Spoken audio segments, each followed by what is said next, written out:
Bismillahirrahmanirrahim.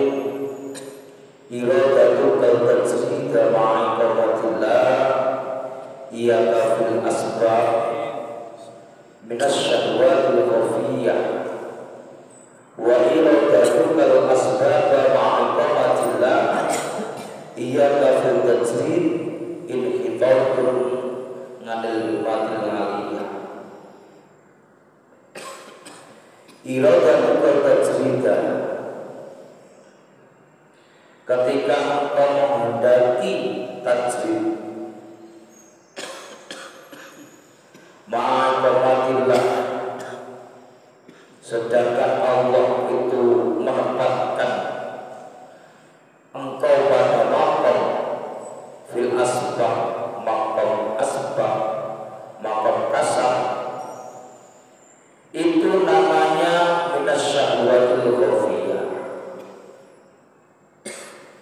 Namanya orang tersebut adalah minasyahwatil khafiyah, atau keinginan kita untuk berpindah dari maqam asbab ke tajrid, itu namanya minasyahwatil khafiyah. Pengaruh dari nafsu yang jahat, lebur-leburnya nafsu di dalam jiwa.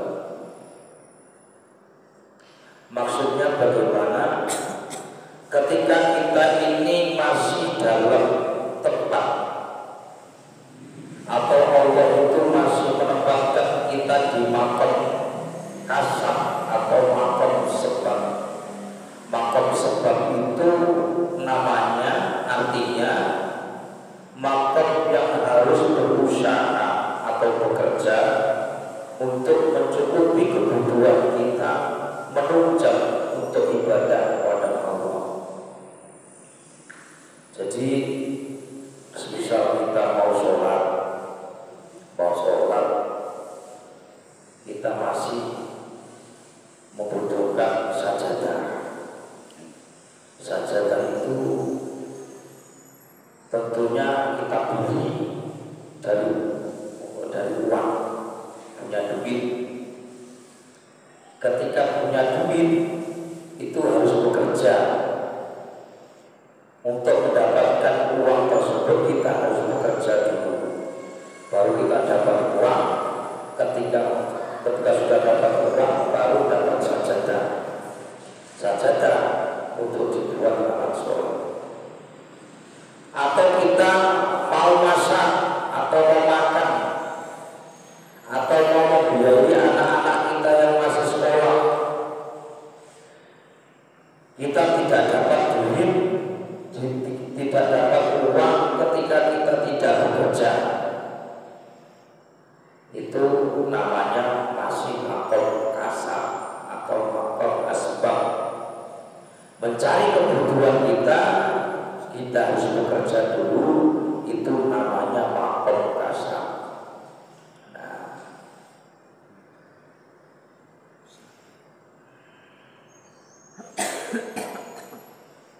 Dan kita mempunyai keinginan berpindah dari maqam kasar ke maqam tajrid. Maqam tajrid ini adalah maqam yang dimana semua kebutuhan kita itu sudah mencukupi. Semua kebutuhan kita itu sudah dicukupi tanpa bekerja. Kan kadang-kadang ada orang tak kerja tapi juga cukup. Orang gak apa-apa membayar anak sekolah juga ada.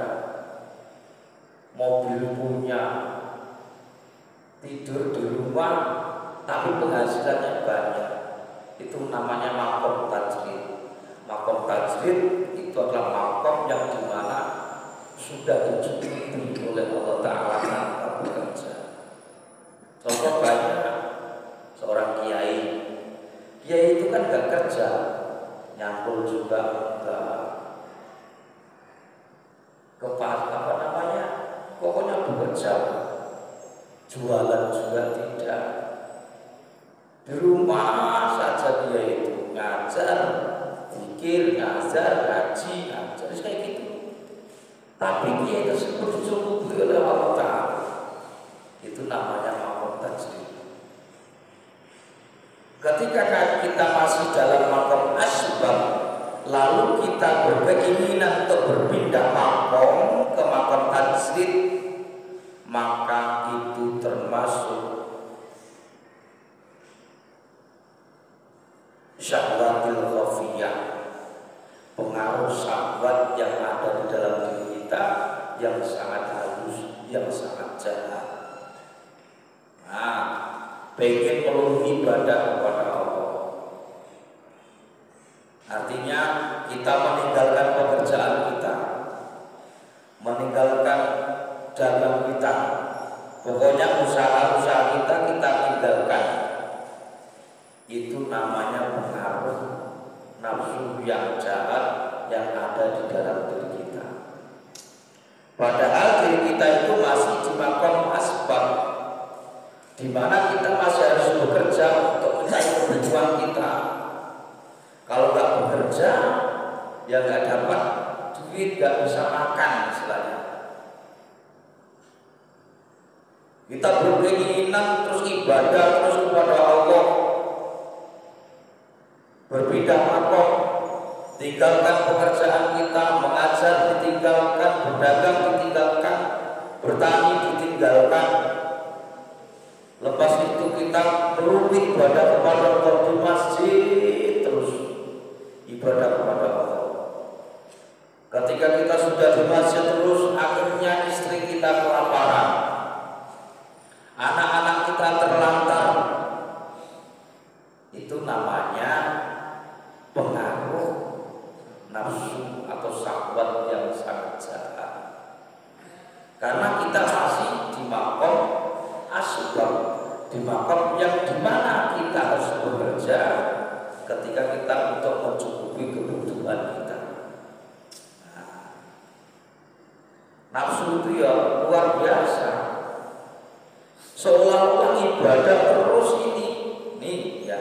Maksudnya ini membicarakan orang yang masih makomnya harus bekerja. Saya akan beribadah terus di masjid, karena manusia dicipta hanya untuk beribadah. Kalau Allah Ta'ala, Allah berfirman dalam Al-Quran,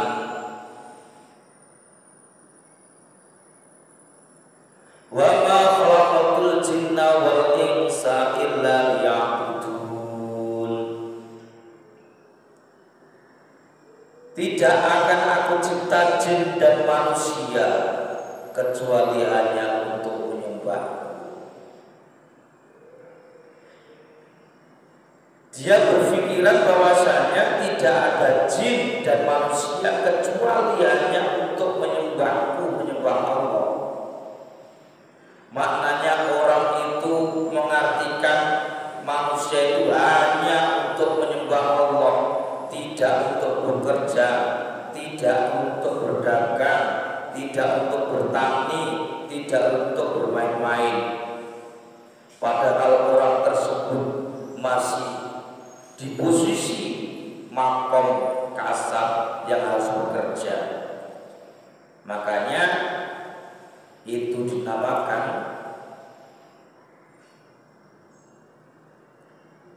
minasyahwatil khafiyah, pengaruh syahwat yang sangat jahat. Hati-hati, nanti ditinggal ibadah terus istri kita, ya nanti kekurangan, anak-anak kita terlantar, tinggal pergi ke sana kemari. Contohnya, pergi ke sana kemari tapi tidak melihat rumahku, sudah cukup belum istri saya, sudah cukup belum ini anak saya, biaya anak sekolah saya gimana, biaya istri saya gimana. Kita tinggal beribadah kepada Allah, itu dinamakan orang yang terkena pengaruh nafsu yang sangat jahat yang ada di dalam diri kita. Nah, begitu juga orang yang sudah makom tajrid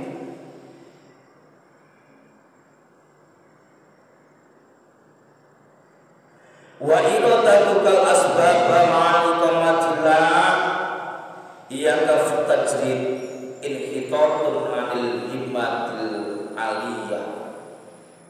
Orang yang ingin berpindah ke makom kasar, padahal Allah Subhanahu wa ta'ala menempatkan dirinya pada makom tajrid, itu inhitatun anil himmatil aliyah. Orang tersebut malah turun dari tempat yang tinggi. Makom tajrid ini artinya adalah makom di mana semua kebutuhannya itu sudah dicukupi oleh Allah. Mau beli mobil sudah ada duit, mau makan ini, mau makan itu ada duitnya, mau membayar anak sekolah ada duitnya tanpa bekerja, mau naik haji ada biayanya. Tetapi orang tersebut berkeinginan untuk pindah ke makom asbab atau makom berusaha, itu dinamakan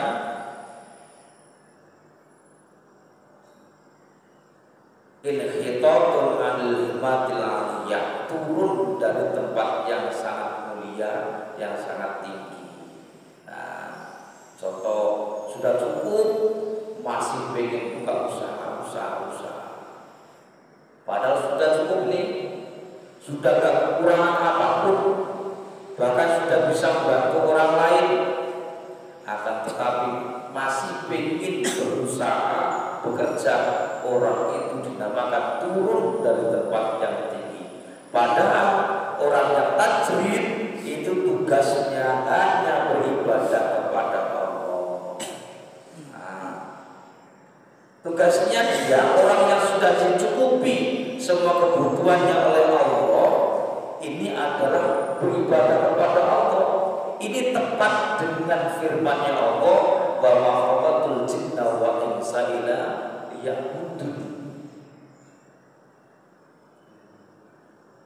Orang yang tajrid itu harus melulu beribadah kepada Allah, karena semuanya sudah dicukupi oleh Allah Ta'ala. Wa ma khalaqtul jinna wal insa illa liya'budun, tidak akan aku cipta jin dan manusia kecuali hanya untuk menyembah. Memang manusia itu diciptakan oleh Allah, fungsi utamanya adalah ibadah. Manusia diciptakan oleh Allah itu fungsi utamanya hanya untuk ibadah kepada Allah. Saya contohkan biar bisa difahami. Ada sebuah HP itu diciptakan oleh manusia, tujuannya untuk apa?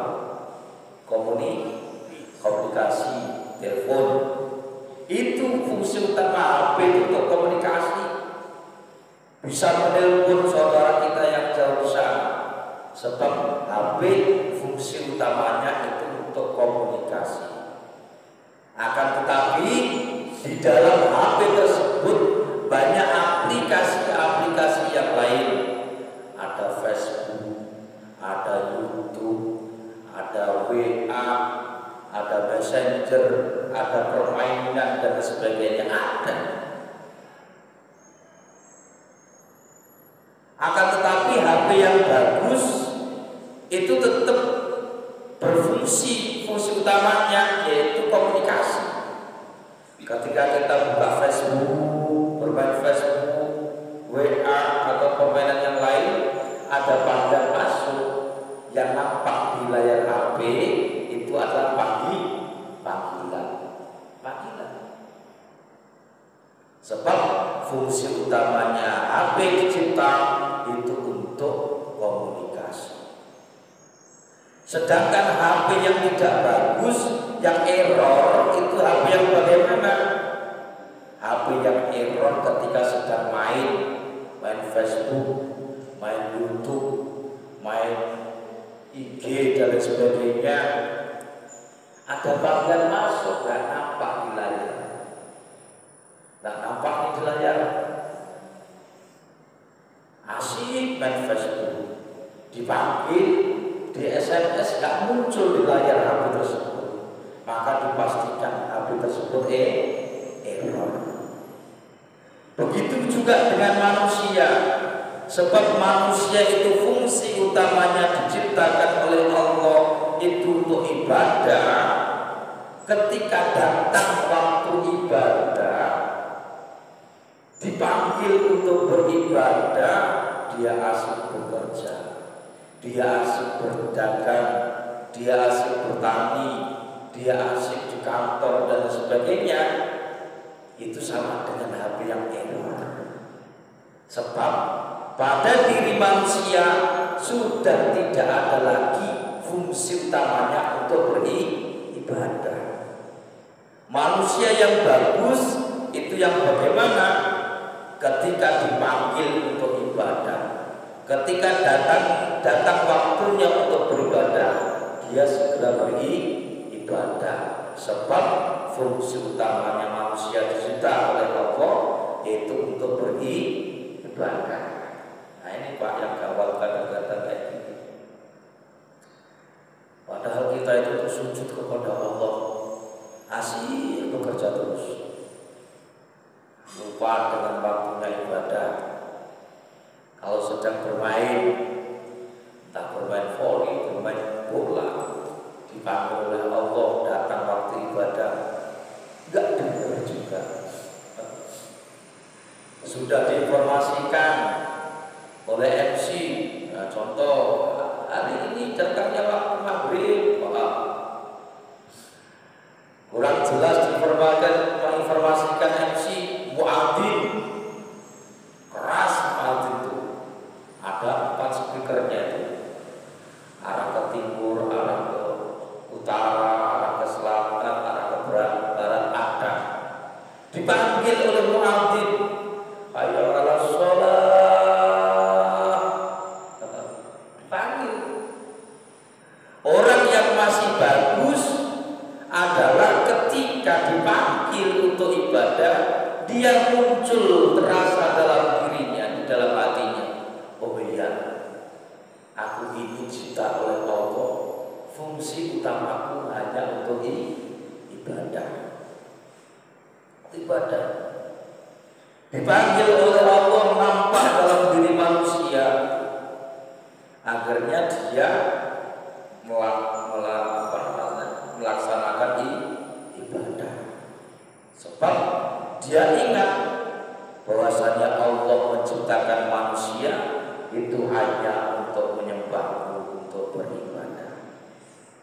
Bapak-bapak yang dirahmati Allah Subhanahu wa ta'ala. Jadi apakah manusia boleh melakukan pekerjaan lain? Boleh, sepertinya HP selain panggilan itu ada aplikasi-aplikasi yang lain. Manusia juga semacam itu, boleh bekerja, boleh berdagang, boleh bertani, boleh di kantor, boleh. Tapi jangan lupa fungsi utamanya itu untuk ibadah. Ketika datang panggilan untuk beribadah, maka manusia yang baik itu segera beribadah. Bapak-bapak, ibu-ibu yang dirahmati Allah Subhanahu wa ta'ala. Itulah yang dimaksud dengan jangan sekali-kali berpindah makom bertempat. Ketika Allah itu masih menempatkan diri kita di makom yang harus berusaha, bekerja untuk mencapai kebutuhan kita, lalu kita ingin melulu beribadah kepada Allah Subhanahu wa ta'ala, karena yang demikian itu adalah termasuk pengaruh nafsu yang sangat jahat. Makanya ya kita yang masih di makom kasab ini, ketika waktunya bekerja ya bekerja, waktunya beribadah ya beribadah. setiap malam Rabu ya ngaji, ya gitu ya.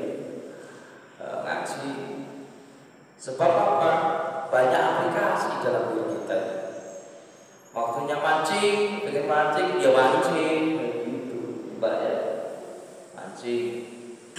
Waktunya main volley, tapi jangan lupakan bahwasanya kita diciptakan oleh Allah, tujuannya itu hanya untuk beribadah. Akan tetapi juga boleh kita melakukan pekerjaan-pekerjaan lain yang untuk menunjang ibadah kita kepada Allah Subhanahu wa Ta'ala.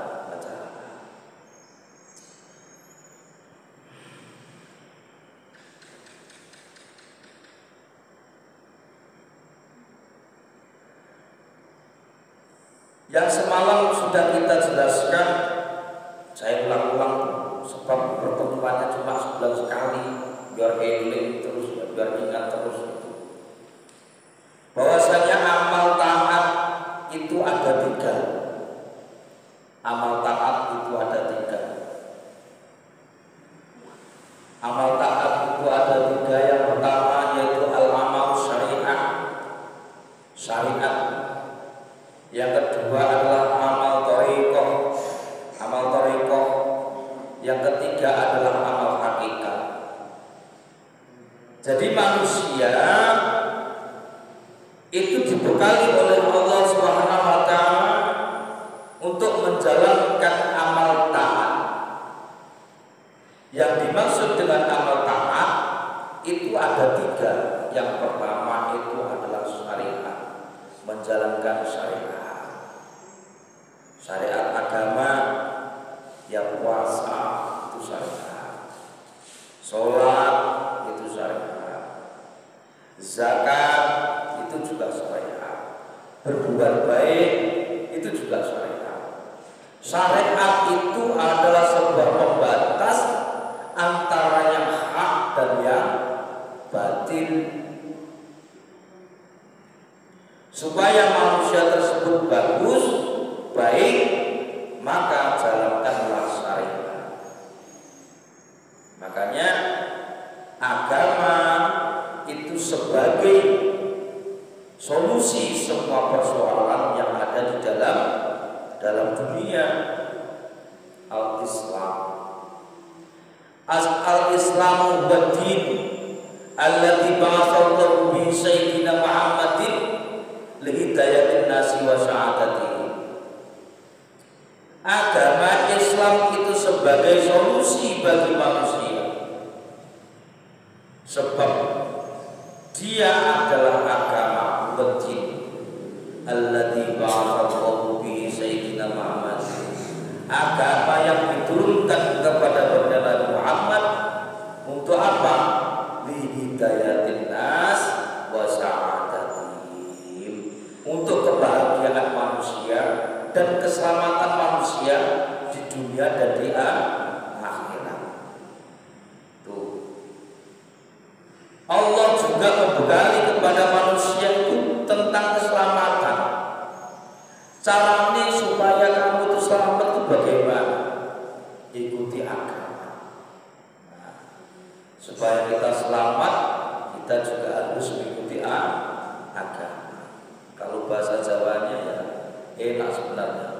Iradatu qaltajidam, iradatu kayan pangarapake sira. Oleh wae. Wah, nyes. Iradatu kayan pangarapake sira. Atat cerita makom tajma kama kematlah. Setuhune sira iku ana ing panggonan. Fil asbab panggonan kang kudu megawe iku tondo-tondone nasabwatul khafiyah, saking tondo-tondone pengaruh sawat kang samar. Ini bahasa Jawa kayak gitu Pak. Jadi tak kalau bahasa Indonesia ya agak kaku, ya. Tapi yang penting udah difahami itu aja. Makanya tidak saya baca secara baca kitab, saya langsung baca, saya terangkan itu sesuai dengan isi kitab ini. Ketika manusia berkeinginan untuk selamat di dalam dunia dan di akhirat, maka berpegang teguhlah terhadap agama, yang dimana agama tersebut mengajarkan 3 amal. Yang pertama adalah amal syariat, yang kedua amal thariqah, yang ketiga adalah amal hakikat. Nah, ibu kayak gini nih bu, ya sudah beramal thariqah. Ini sudah thariqah. Thariqah itu duduk bersimpu membenahi hati, itu thariqah. Sebab thariqah itu untuk membaguskan hati. Al-amal thariqah di islahil qulub, bahwasanya amal thariqah itu untuk membaguskan hati. Hati yang bagus itu yang bagaimana? Hati yang bagus adalah hati yang sidik. Hati yang sidik, hati yang jujur. Ketika mulutnya takbir, hatinya juga harus takbir. Itu namanya jujur. Allahu Akbar, diikuti hati kita jujur. Ya betul-betul tawadhu, betul di hadapan Allah. Allahu Akbar, tawadhu hati kita di hadapan Allah. Melihat Allah itu sangatlah besar.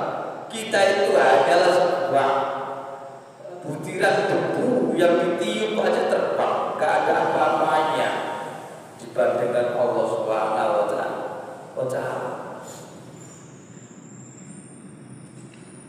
Hati yang bagus adalah hati yang sidik, hati yang jujur. Nah, pertanyaannya, sudahkah kita jujur selama ini? Sebab orang yang jujur itu juga harus belajar. Belajarnya dengan apa? Belajarnya dengan thariqah. Jujur itu juga harus belajar. Belajarnya dengan apa? Dengan thariqah. Melalui bimbingan guru, melalui bimbingan ustaz-ustaz, supaya hati kita itu bagus, supaya hati kita itu jujur. Melalui thariqah. Contoh salah satunya untuk membenahi hati, zikir kepada Allah, Allah, Allah, Allah terus dalam hati. Sebab apa? Afdhalu ta'at bi anfus. Nah, ini sudah masuk. Utama-utamanya taat itu bi anfus. Keluar masuknya nafas itu adalah lafaz Allah. Allah, Allah. Masuk Allah, dikeluarkan Allah, masuk lagi Allah. Setiap keluar masuknya nafas itu bi anfus. Dengan lafaz Allah, Allah, Allah. Insya Allah kalau kita sudah belajar, berusaha untuk menjadikan hati kita ini jujur, insya Allah itulah hati yang bagus. Namanya sudah beramal thariqah. Nah, yang kedua syaratnya hati yang bagus itu adalah ikhlas. Bu, Pak, kalau yang tadi hati yang bagus itu harus jujur. Ini yang kedua, hati yang bagus itu harus ikhlas. Ikhlas itu yang bagaimana? Ikhlas itu lillahi ta'ala, hanya karena Allah Subhanahu wa Ta'ala. Kita diuji oleh Allah Subhanahu wa Ta'ala dengan kemiskinan, ikhlas. Kita diuji oleh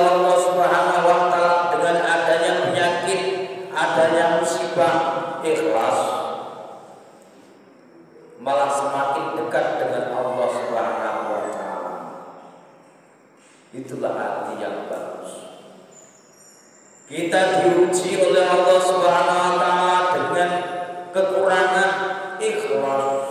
Di dalam hati kita ikhlas. Ya Allah, terima kasih ya Allah, dengan kekuranganku ini aku selalu ingat kepada Thariqah.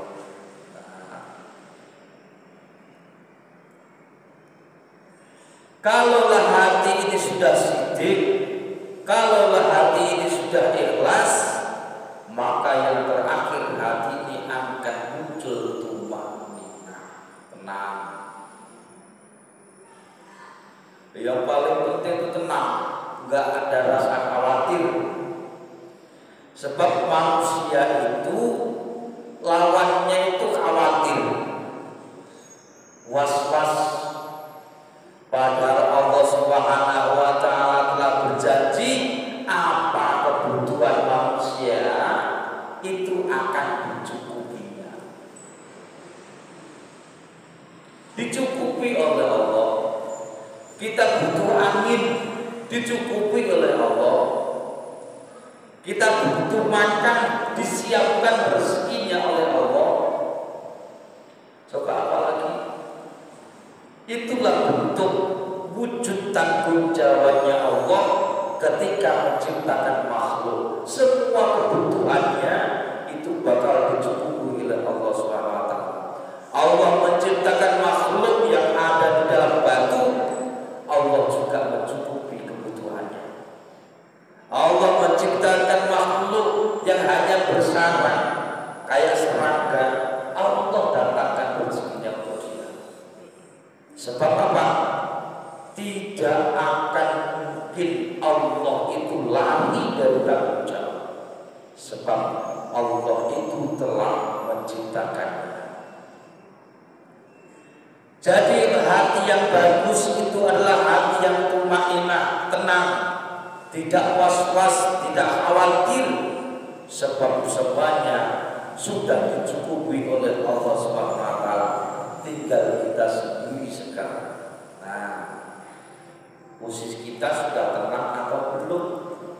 Kalau belum, belajar berthariqah. Sudah tak? Oh, belum sampai titik ya? Sampai titik dulu. Ketika hati ini sudah tumanina, maka kita baru masuk ke muraqabah, tenang. Sebab orang yang hatinya tenang, tumanina itu sudah muraqabah. Muraqabah itu ya selalu merasa diawasi oleh Allah, selalu diawasi. Makanya bagaimana mungkin orang yang hatinya bagus akan berubah jahat? Tidak mungkin. Sebab hanya takut kepada Allah.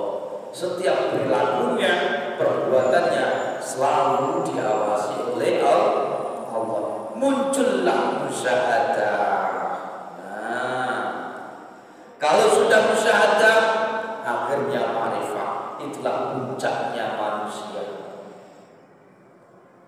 Makanya harus belajar dulu dari syariat, masuk thariqah, habis thariqah dia masuk hakikat, supaya kita ini benar-benar jadi manusia. Sebabnya kita ini baru belajar jadi manusia ini.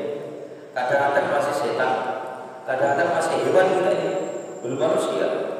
Kalau manusia yang benar-benar manusia itu jawabannya begini: ana abduka wa anta rabbi. Saya adalah hambamu dan Engkau adalah Tuhan.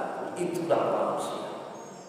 Sekarang ini kita baru belajar dari manusia. Itu tadi, terkadang masih setan, terkadang kita ini masih hewan, terkadang kita itu masih nafsu. Itulah kita sekarang. Belum manusia ini kita ini. Ya cukup. Mudah-mudahan bermanfaat. Al-Fatihah. Bismillahirrahmanirrahim. Alhamdulillah.